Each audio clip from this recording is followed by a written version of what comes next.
দশম শ্রেণীর ফার্স্ট সামেটিভের আগে মোস্ট ইম্পর্টেন্ট একটা কোয়েশ্চেন, একটা রাইটিং সেকশন, রাইটিং অ্যাক্টিভিটিস নেব। লেসন নম্বর 3 থেকে আমরা নিচ্ছি 16 নম্বর, যে কি, যে use the following flow chart to write a paragraph on how a building is constructed. ঘরের সঙ্গে বাঙালিদের আবেগ জড়িয়ে থাকে, তাই না? ঘর বলতে বাঙালি মন পাগল, তাই তো? আমরা প্রত্যেকে চাই আমরা একটা সুন্দর ঘর বানাবো, বাবা বানিয়ে দিলেও নিজেরাও চাই এটা আমাদের সুন্দর ঘর হবে, ঠিক আছে? তাহলে এই যে ঘরটা শুধু স্বপ্ন দেখলে তো হবে না, স্বপ্ন দেখার পাশাপাশি তার একটা প্ল্যান করতে হবে, তার একটা রোড ম্যাপ থাকা দরকার, কিভাবে সেই ঘরটাকে তৈরি করা যাবে, কি কি মেটেরিয়ালস দরকার, স্যাংশন কোত্থেকে করতে হবে, ভবিষ্যতে কোনো লিগ্যালিটির সম্মুখীন হবে কি না। তাহলে এই সমস্ত প্রত্যেকটা জিনিস মাথায় রেখে আমরা কিন্তু আমরা একটা রাইটিং লিখব বা আমরা একটা ঘর বানানোর কথা ভাবি। তো যে প্ল্যানগুলো আমরা মাথায় রাখি সেইগুলো আজকে খাতা কলমে আমরা কিন্তু লেখার চেষ্টা করব। তোরা সঙ্গে থাকিস এবং পারলে সঙ্গে সঙ্গে একটা খাতা পেন নিয়ে বসে যা। অল্প সময়ের মধ্যে, কম সময়ের মধ্যে সর্বস্তরের স্টুডেন্টের জন্য এমন একটা রাইটিং হতে যাচ্ছে যেটা সহজও হবে আর কোয়ালিটির দিক থেকে স্ট্যান্ডার্ডিটিও আশা করি মেনটেন থাকবে। সো আমরা সেটা লিখব, বাঙালি মনের আবেগী সেই ঘর কিভাবে লেখা যায় চলো দেখা যাক আমার সঙ্গে। চলো তাহলে প্রথমে একটা হেডিংস দিবি। আর হেডিংসটা কি হবে বলতো, অনেক সময় কোশ্চেনে লেখা থাকে, তাহলে হেডিংস নিয়ে চিন্তা করার দরকার নেই। হেডিংটা কিন্তু কোশ্চেনে লেখা থাকে। এখানে যেমন দেওয়া আছে how a building is constructed, তাহলে আমরা লিখব how a building is constructed. আমরা নিচে একটা টাইটেল, একটা নাম লিখে দিলাম, ঠিক আছে না? আমরা চেষ্টা করব পর্ষদ কর্তৃক যে আউটলাইনস গুলো দেওয়া আছে সেইগুলো অনুযায়ী লিখতে। তো আমরা প্রত্যেকটা আউটলাইন ধরে ধরে শিখবো বা লেখার চেষ্টা করব। Writing is going to be a processing cum paragraph. Passive ভয়েসের স্ট্রাকচার থাকবে, কিছু সিম্পল সেন্টেন্সের স্ট্রাকচার থাকবে। এটা হয়ে যাবে কি মিক্সড একটা কোলাবোরেশন হয়ে যাবে, ঠিক আছে? সো স্টার্ট করা যাক। প্রথমে একটা সুন্দর আমরা কি দেখব, ইন্ট্রো দিব, ইন্ট্রোডাকশন দেব। আমরা দিতে পারি কি, কারণ আমাদের প্রত্যেকের ইচ্ছা থাকে একটা সুন্দর একটা ঘর থাকা দরকার। তাহলে আমরা কি লিখতে পারি,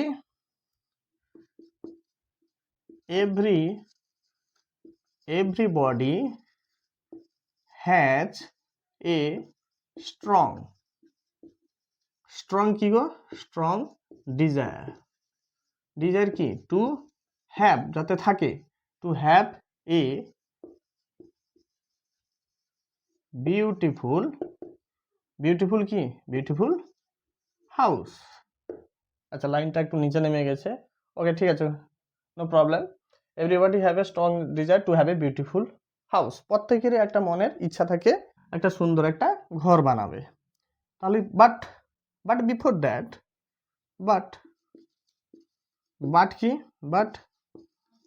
বিফোর দ্যাট, কিন্তু তার আগে কি প্রয়োজন হবে বলো? বাট বিফোর দ্যাট এখানে আমরা কে তো জানি না, ওই জন্য লিখলাম। ওয়ান নিডস, একজনের প্রয়োজন, নিডস টু বিল্ড এ কি, আমরা হাউস লিখতে পারি, বা বিল্ডিং এর কথা বলছি বিল্ডিং লিখতে পারি, আমরা হাউস লিখি।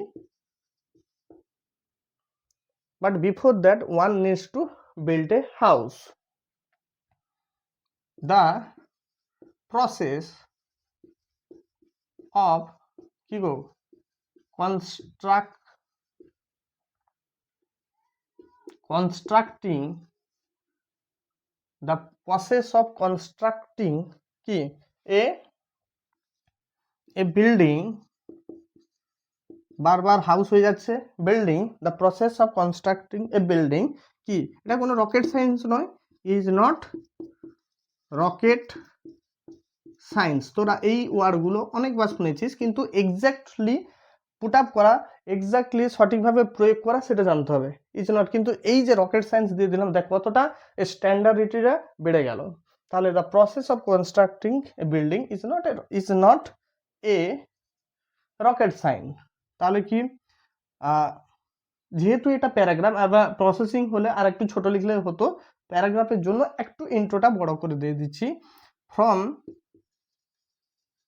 From the blueprint to dwelling, বাসস্থান পর্যন্ত, ডিজাইন থেকে ডুয়েলিং পর্যন্ত, তাই তো?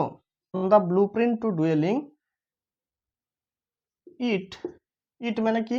এই যে construction of a building, it follows a series of systematic steps. ঠিক আছে, তোরা চাইলে অর্গানাইজ স্টেপ লিখতে পারিস, সাইন্টিফিক স্টেপ লিখতে পারিস, অনেক কিছু লেখা যেতে পারে। ঠিক আছে, it follows a series of systematic step. এখন স্টেপগুলো কি কি? তাহলে প্রথমে এবার দেখো, এবার পয়েন্টে আসছি। কি পয়েন্টে বলছে? Drawing of a plan of the building by the architect. আমরা অ্যাট ফার্স্ট লিখতে পারি, বা অ্যাট দ্য বিগিনিং লিখতে পারি, অ্যাট ফার্স্ট লিখতে পারি, ইনিশিয়ালি লিখতে পারি। ইনিশিয়ালি কি বলতো? ইনিশিয়ালি দেখো, drawing of a plan of building, তাহলে এ প্ল্যান অফ বিল্ডিং লিখবো, অবজেক্টটাকে সাবজেক্ট নিব, a plan of a plan, initially a plan of the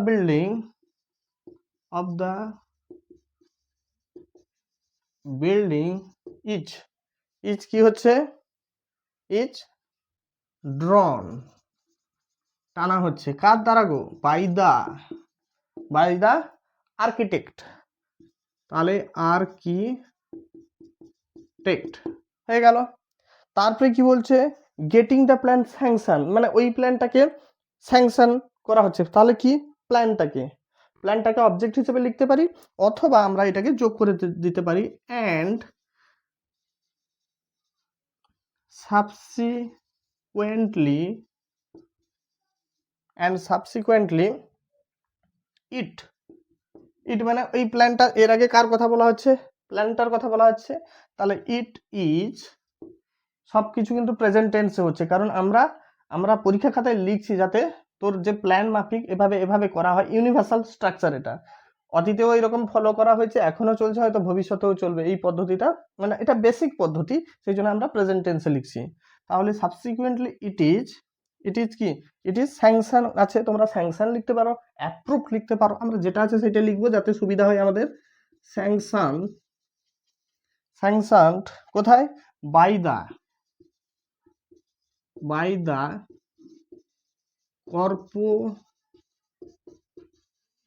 corporation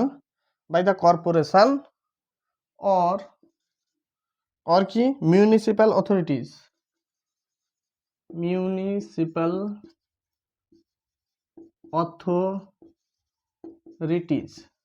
দেখো, এখানে পঞ্চায়েত তো লেখা যেতে পারতো, যেহেতু দেওয়া নেই এই জন্য ওটাকে স্কিপ করেছি। তাহলে গ্রামের ক্ষেত্রে পঞ্চায়েত আছে। তারপরে কি বলছে? Engaging masons and the labourers. কিন্তু তার আগে এই যে জিনিসগুলো, এটাকে কিন্তু একটা মানে কি লিগাল ফর্মালিটিস একটা থাকে, আমরা একটু অ্যাজ ইট ইজ যদি লিখে দিই যথেষ্ট ছোট হয়ে যাবে, প্রসেসিং হয়ে যাবে, তাহলে প্যারাগ্রাফের রূপ একটু বড়। আমরা চাইলে যদিও 100 ওয়ার্ড দিয়েছে, তাহলে আমরা সবার জন্য প্রস্তুত থাকবো। একটু বড় রাখলে, একটু যদি আমরা বড় রাখি, তাহলে সবার জন্য প্রস্তুত থাকবো। তাহলে আমরা লিখতে পারি, আফটার দা, টুইস্ট করছি, আফটার দা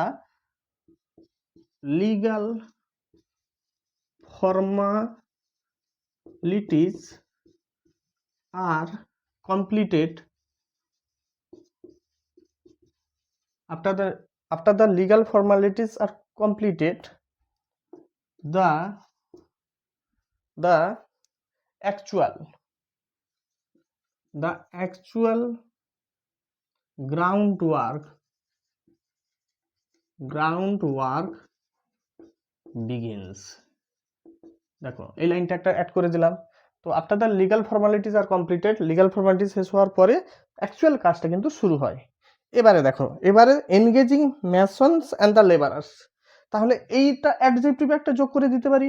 একটা যদি খালি লেবারার্সকে যোগ করে দিই, তাহলে লেবারদের যোগ করে দিই, শুনতে খারাপ লাগে, তাকে একটু অ্যাডজেক্টিভে ভূষিত করে দিই। তাহলে skilled skilled masons and laborers are then hire লিখতে পারি বা engaged, যেমন বইতে আছে আমরা সেইটাই লিখি, আমাদের সুবিধা হবে। engaged, ওকে। তারপরে কি engaged কি কো starting the construction with brick cement and sand, তাহলে এটাকে আমরা যোগ করে দিই টু। এটা এদের কেন কেন এনগেজ করা হচ্ছে? টু কি করতে, শুরু করতে, টু কমেন্স, যেটা আমাদের স্টার্ট লেখা আছে, to commence the foundational work with কি গো ব্রিক্স আছে, তাহলে ব্রিক্স, সিমেন্ট আছে সিমেন্ট, অ্যান্ড আর কি আছে স্যান্ড, আর কি আছে স্যান্ড আছে, ওকে। তাহলে foundational work with bricks cement and sand. এরপর কি আছে ফিটিং ডোরস অ্যান্ড উইন্ডোজ, তাহলে আমরা এই যে এগুলো ক্ষেত্রে আমরা কিন্তু দেন, নেক্সট, আফটার দ্যাট এগুলো লাগাতে পারি। তাহলে ফলোইং দিস, এগুলোর সাথে সাথে কি করা হচ্ছে বলো তো, ফলোইং দিস এগুলোর সঙ্গে সঙ্গে তাহলে কি হচ্ছে ডোরস অ্যান্ড উইন্ডোজ, একসঙ্গে লিখে নিচ্ছি, doors and window are fitted, সেই সঙ্গে কি হচ্ছে plastering of walls, fitted and একবার লিখেছি ফিটেড। আফটার দ্যাট আমরা লিখতে পারি আফটার দ্যাট, ঠিক তারপরে কি the walls, plastering of walls, তাহলে অবজেক্টটাকে সামনে নিয়ে নিলাম, তাহলে ওয়ালস হয়ে গেল, তাহলে দ্য ওয়ালস আর বহুবচন যেহেতু অবজেক্টটা প্লুরালে আছে, আর প্লাস্টার, দ্য ওয়ালস আর প্লাস্টার। তারপরে কি বলছে বলতো ইলেকট্রিক অ্যান্ড ওয়াটার কানেকশন, তাহলে আমরা লিখতে পারি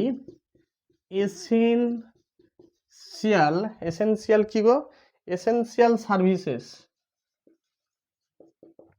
সার্ভিসেস লাইক কি লাইক হচ্ছে তোমাদের হচ্ছে ইলেকট্রিক ওয়্যারিং একটা আছে, ইলেকট্রিক আছে, তাহলে আমরা অ্যাডজেক্টিভ করে নিই ইলেকট্রিক্যাল ওয়্যারিং, তাহলে লিখতে পারি লাইক ইলেকট্রিক্যাল ওয়্যারিং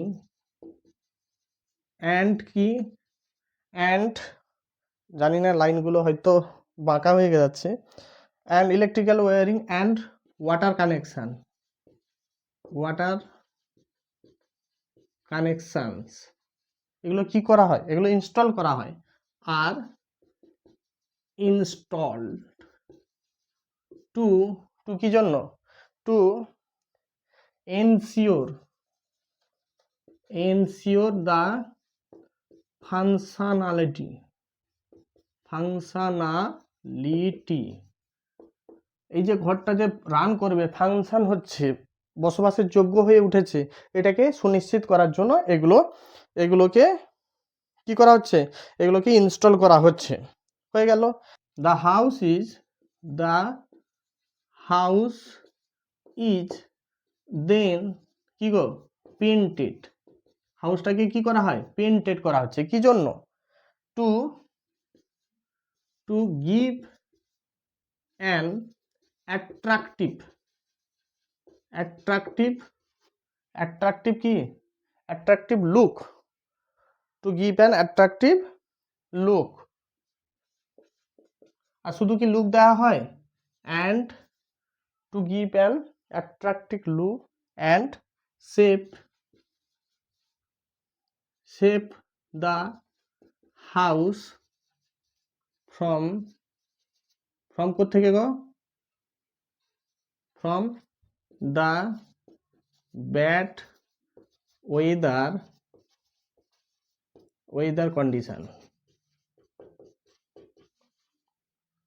ঠিক আছে, এটা একটু লিখে দিলাম যাতে একটু বড় লাগে। ওকে, তারপরে কি বিল্ডিং কমপ্লিটেড, ঠিক আছে, তাহলে the completion of the buildings, এটা তো শেষ হয়ে গেল। The completion of building, the completion of painting আমরা লিখতে পারি, বিল্ডিং নয় পেন্টিং লিখছি, অফ পেন্টিং। পেন্টিং কি মার্ক করছে বলতো? Marks or signifies, marks or signifies the completion of painting,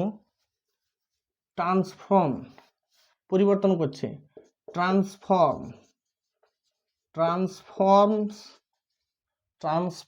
the house into a কি হ্যাবিটেবল, থাকার জায়গা হয়ে যাচ্ছে, হ্যাবিটেবল প্লেস, ঠিক আছে। Fit for living, ready for living লিখতে পারো, বা ফিট ফর কমা দিয়ে আমরা লিখতে পারি রেডি ফর লিভিং। এই দেখো মোটামুটি একটা আমরা খুব অল্প সময়ের মধ্যে, শর্ট টাইমের মধ্যে একটা বিল্ডিং কনস্ট্রাকশন কিভাবে করতে হয় আমরা কিন্তু লিখতে পারলাম। সেখানে আমরা হাইলাইট পয়েন্টগুলো, স্ট্রং ডিজায়ার আমরা লিখলাম, ঠিক আছে। তারপরে আমরা রকেট সায়েন্স, এই যে কথাগুলো তোরা যোগ করেছিস, আর কি বলতো, আর কি যোগ করেছিস, হ্যাঁ, ব্লু প্রিন্ট টু ডুয়েলিং, এই যে কথাগুলো, এই কথাগুলো কিন্তু আলাদা একটা মাত্রা যোগ করে, ঠিক আছে।